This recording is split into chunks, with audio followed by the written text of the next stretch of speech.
Assalamualaikum warahmatullahi wabarakatuh.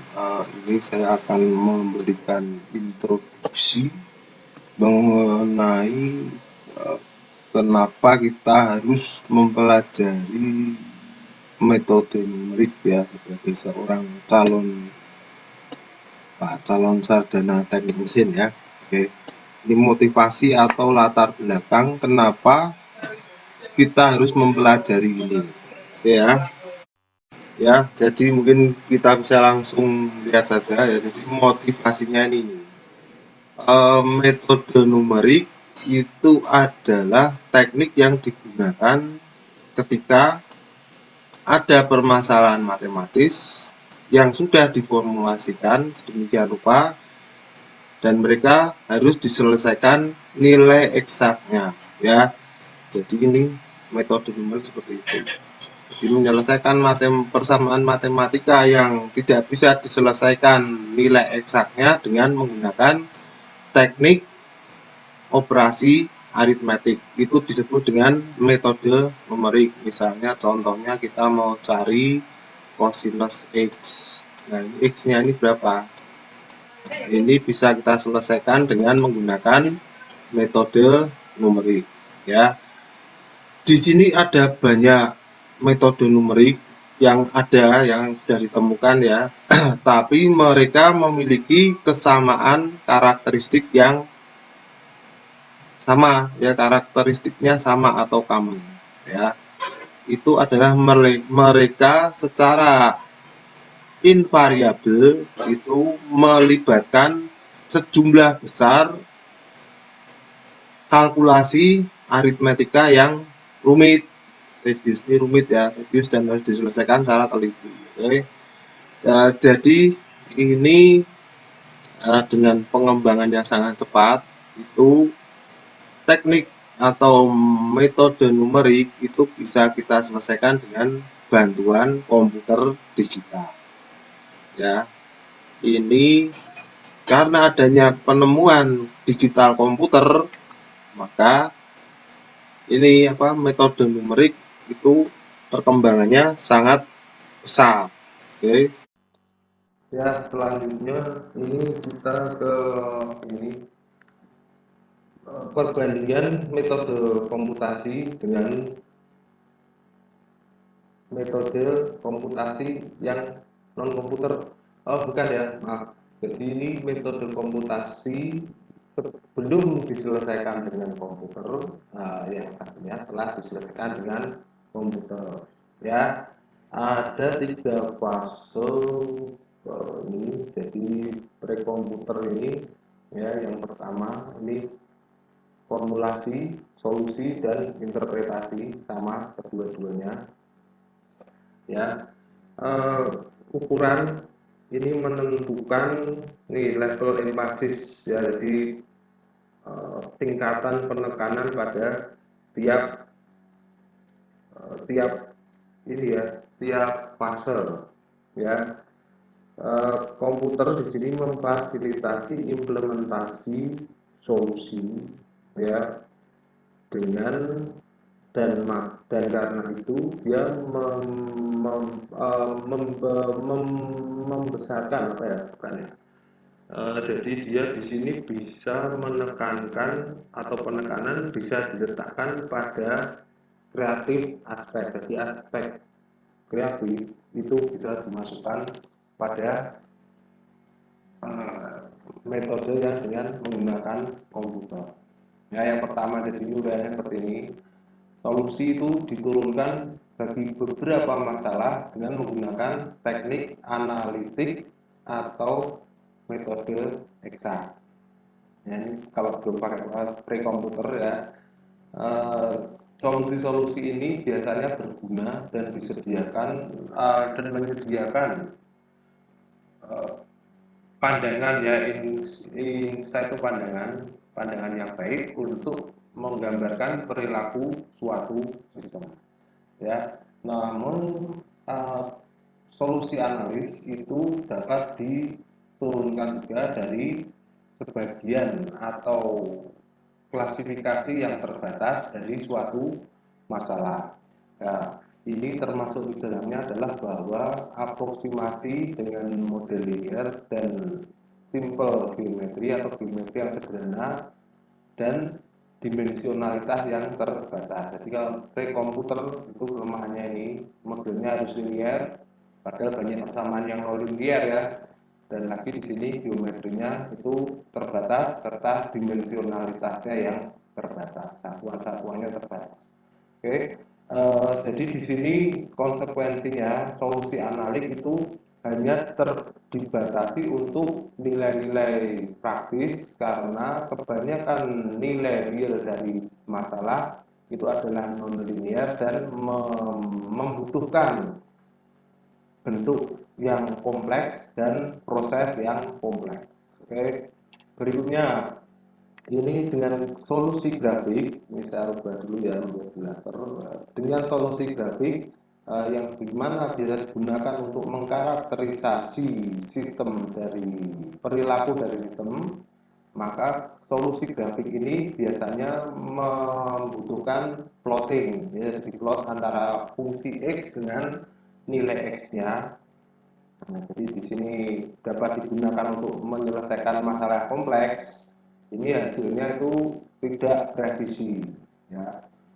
Selanjutnya solusi grafis tanpa menggunakan komputer itu sangat rumit ya, dan awkward itu susah ya, dan awkward itu canggunglah untuk diimplementasikan.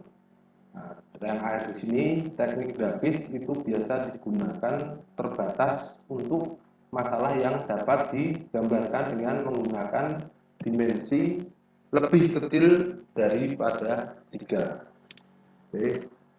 Berikutnya kalkulator dan slide rules itu atau penggarisan yang bisa digeser ya, itu biasanya digunakan untuk mengimplementasikan metode numerik secara manual ya. Ini seharusnya sudah cukup untuk masalah kompleks ya, tapi kelemahannya ada di sini, kalkulasi manual itu juga lambat ya.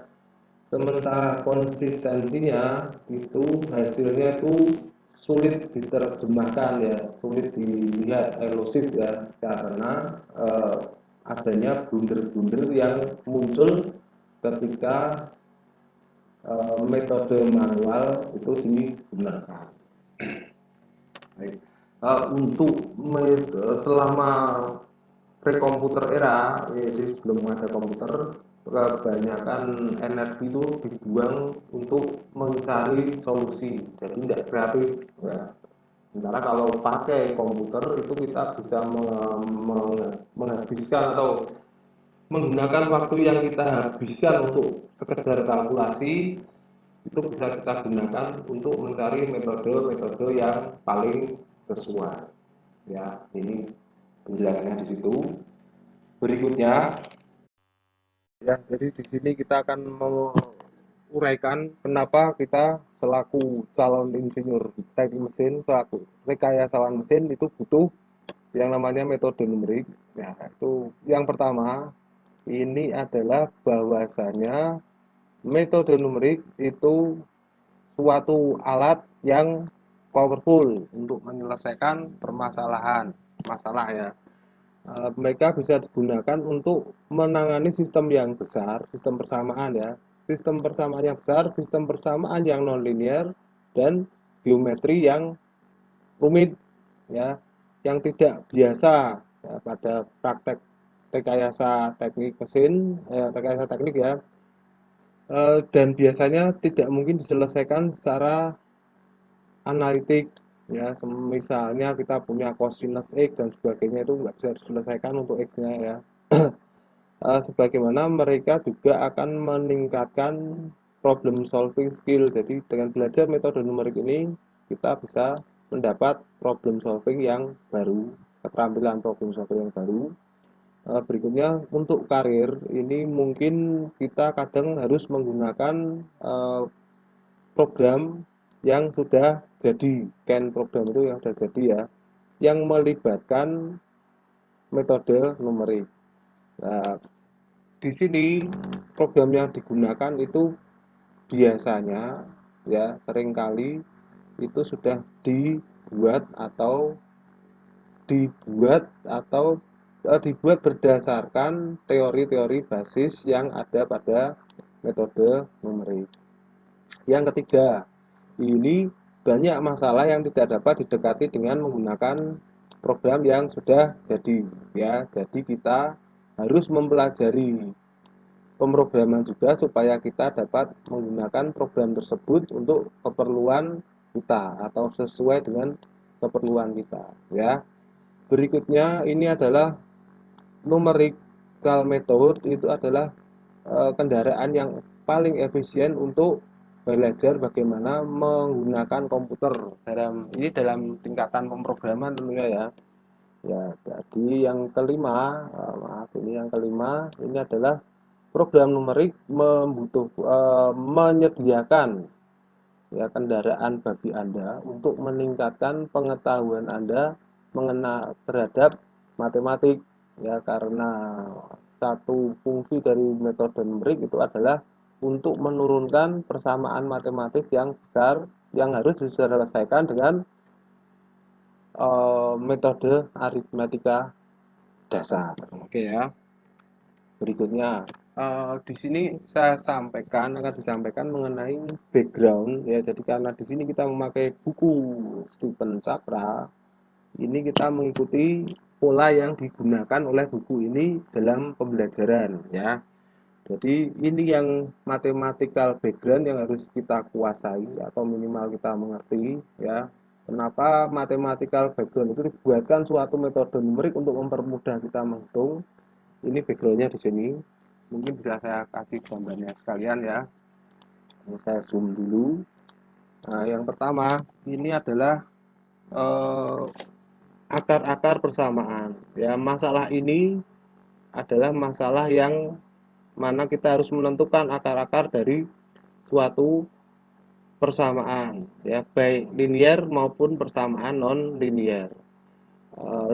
Masalah ini, penyelesaian akar ini gunanya terutama kalau kita mendesain sesuatu yang mana kita tidak dapat mencari ini akar-akar X dengan metode konvensional, ya. Jadi di sini adalah fungsi X, di sini adalah X-nya, ini adalah grafik hubungan antara fungsi X dari sini, maka akar persamaan itu adalah sesuatu yang menyentuh pada garis X ini. Jadi dari grafik ini, mana yang menyentuh sumbu X ini itu adalah akar dari persamaan.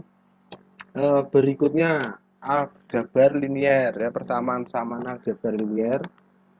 Ini kalau kita punya dua buah nilai X atau lebih, yang kita variabel, ya, X1 dan X2, sementara A dan C di sini adalah konstanta, maka kalau kita mau menentukan berapa nilai X bagi masing-masing ini kita selesaikan dengan menggunakan persamaan aljabar yang kita garap dengan menggunakan metode numerik.